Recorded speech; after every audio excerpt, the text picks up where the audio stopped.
So, good morning everyone. This is a presentation on the topic UN Peacekeeping Forces. And this presentation is being presented by Harit Pandey, who is preparing for his upcoming AFSB. Harit, you can start please. Good morning to everyone.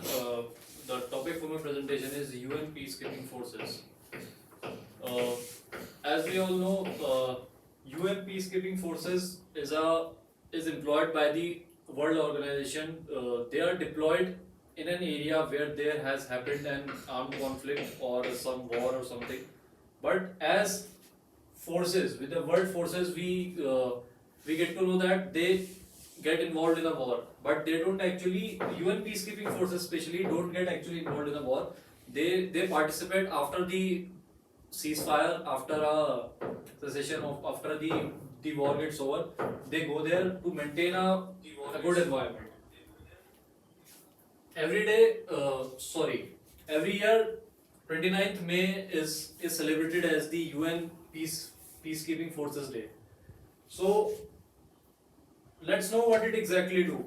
UN Peacekeeping Forces, as its name suggests, every UN the UN members across the globe contribute its troops, military and police to the UN Peacekeeping Forces, and they, whenever there is a war and whenever the war gets over after the ceasefire, they get there to get the matter done. So let's talk about the first peacekeeping mission. The first peacekeeping mission was in 1948, and let me tell you, the UN peacekeeping forces are of two types. Initially, when they began their peacekeeping forces from 29th of May in 1948, it was unarmed. There was no armed forces in the UN peacekeeping forces at that time. So it was between Arab-Israeli war.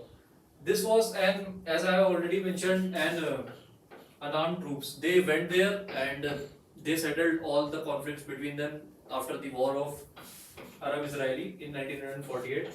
Now, if we talk about the first armed forces, it was the Suez Crisis of 1956 when the first armed forces, UN peacekeeping forces, were armed. So what they did, they helped US and Soviet troops from Israel, French and British invaders out of Egypt. Like Israeli, French and British were invaders who they invaded Egypt, and they helped with the help of armed forces. They helped them to get out of there. Now a remarkable deployment of them was Blue Helmet First War, and in 1960s, this was the first time that their UN peacekeeping forces wear a blue helmet. This is their, we can say, a trademark a trademark which they wear. These forces wear the blue helmet. So the first time they wore it in 1960s, and until now it is being continued from now. The incident was UN peacekeeping forces were in Congo. So in Congo, a democratically elected leader was assassinated by a coup. So what they did, UN peacekeeping forces, they were wearing blue helmet. In response, they, with the help of they were armed, and they helped the group which assassinated the Congo's leader.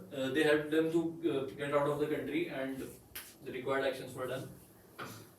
Now, as in every country, the forces are deployed and trained by the countries itself, but the UN peacekeeping forces are not trained by the UN.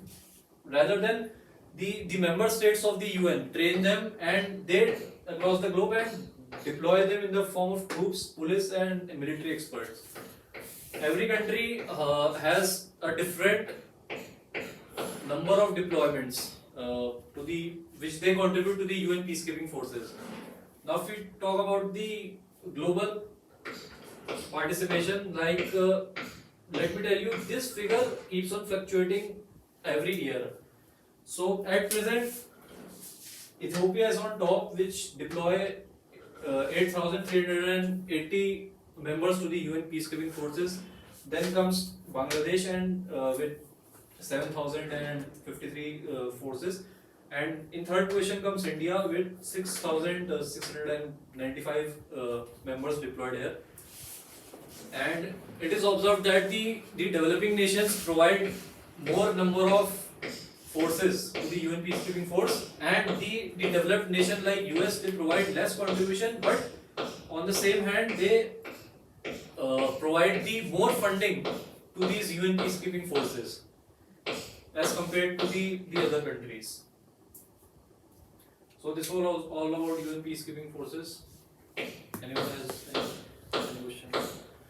Fine, I want you guys to ask one questions at least. Starting with Krishna. So can you tell me that like how UN Peacekeeping Force work? UN Peacekeeping Forces, they are deployed and trained by the UN itself. They are deployed by the World Organization, and they are trained by they are trained by the respective countries which send their troops to the UN Peacekeeping Forces, and they, as it's not about a particular nation, like anywhere war occurs or conflict like that. So don't after the ceasefire or after the war gets end, to maintain peace over there and to maintain the overall dignity of a place, we can say. To maintain peace, we can say, as the name suggests, they go there and settle the agreement between the two countries or the two groups, and in this way they work Fine. with the help of their troops. Namita. Recently, we have seen that Afghani Taliban government has given a choice to Afghani Hindus and Afghani Sikhs. So, what the UN peacekeeping forces can do to upliftment of those particular kind of minorities to over Afghanistan? There's UN. Why they are not taking any kind of a step to their condition over there? Yeah, as UN Peacekeeping Forces don't support a particular group or something like that. They, we have seen that the tensions are still going there. So steps will be taken by them, I guess, in near future to look into the matter once the matter gets all done. And in this way, surely they'll till now they haven't been involved in the matter, but in near future they should, and they must look into that matter. Nishant. So you say India's a lot of members participating in UN peacekeeping forces. So can you explain the India's role in UN peacekeeping forces? Every country's role is that their role comes in two forms. Like they provide the members to the UN peacekeeping forces. Like India provides this figure, and this keeps on increasing, keeps on fluctuating. And other than the India also provides the funding to the UN peacekeeping forces. So in this way, they provide the contribution to these forces. And whenever war occurs, they go and the UN peacekeeping forces as a whole deploy their forces in that area, and they help. It's not about the one country or other. As a whole, they go there. Fine. Any questions? Anyone? Fine. As you can take a seat. All the best for your upcoming AFSB.